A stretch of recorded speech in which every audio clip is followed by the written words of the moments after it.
Gambe byo mwembezi uyanga His Excellency General Kaguta Museveni yabigambo byabari acaye tamefu gakororo byabari umugeni mukuru amukoro ko kwigura hehuru iyo mutimbagano kureta hwemermo ikiri kumanyaka National ICT Job Fair. We are going to use digital to store. Very good.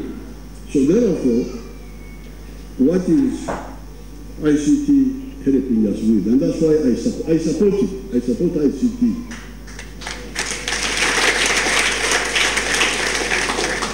I am the one who agreed with the Huawei in China with their chairman to come and do the digital backbone. Many years ago when I met him, we agreed. But what I don't want you to make a mistake is now to again get lost, because Africans like to get lost. ICT. Have you eaten one computer? Mwembezi uyihangana agira ngo bwenje ubona bushimiye kutebwa habintu ebiri kuyamba umuntu wabutosha nkebyo kuriya aho kurara hamwe n'ebyamagara. Need is food. Mary,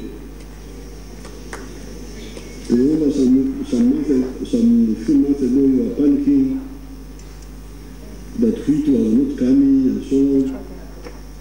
Yo, what's up? Me, I just laugh. I don't eat wheat in the first place. Very fine.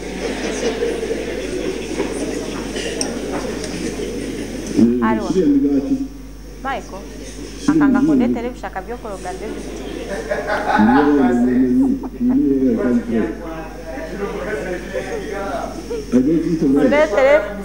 Umuletele bishaka musi.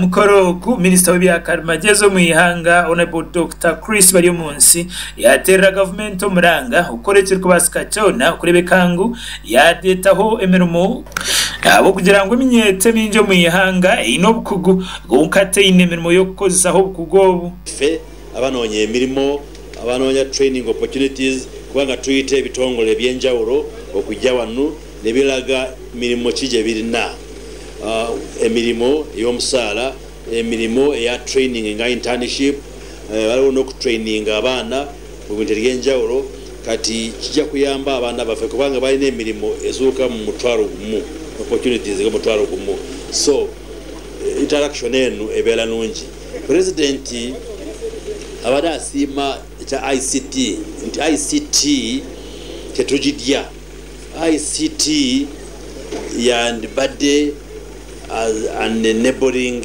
agent, the enabling tujikozese okutuyamba okukola emirimo bulungi. Bibikiriyaho Honorable Minister Dr. Chris bari munsi yashobora kubaza kose byoma bya Karumagezi okumanya umbare gw'abantu kuyo mu ihanga umwaka gwe 2024 umukwezo kwa katano. Ebyo bikiriyaho Honorable Minister Betty Among yashobora ngo igenderwa cyo more kogu no kwenda ngo abeji babase kwatana amwe nabe inemerimo ukurebe kangu babasa kutunga emerimo yo kutamu bukugu bwabo. The objective of the fair is to provide opportunity to students and the youth to interface with multiple employers and different stakeholders that are providing a platform for employment to them. Bikiriyaho Professor William Bazeyo yashobora kwa matendekero gatarga mwenaga mu mwihango wa hati gashoza abana bino kugombya Karumagezi ari kugira ngo wabagerageranisa namhanga gandi abana bari kushora mu Uganda nebingi munonga icyari kugira ngo ntije kuyambaho umukora hwemirimo amakuraga gasha kwa Ronald Ngabirano wa Sky TV agenshonga muri Kampala.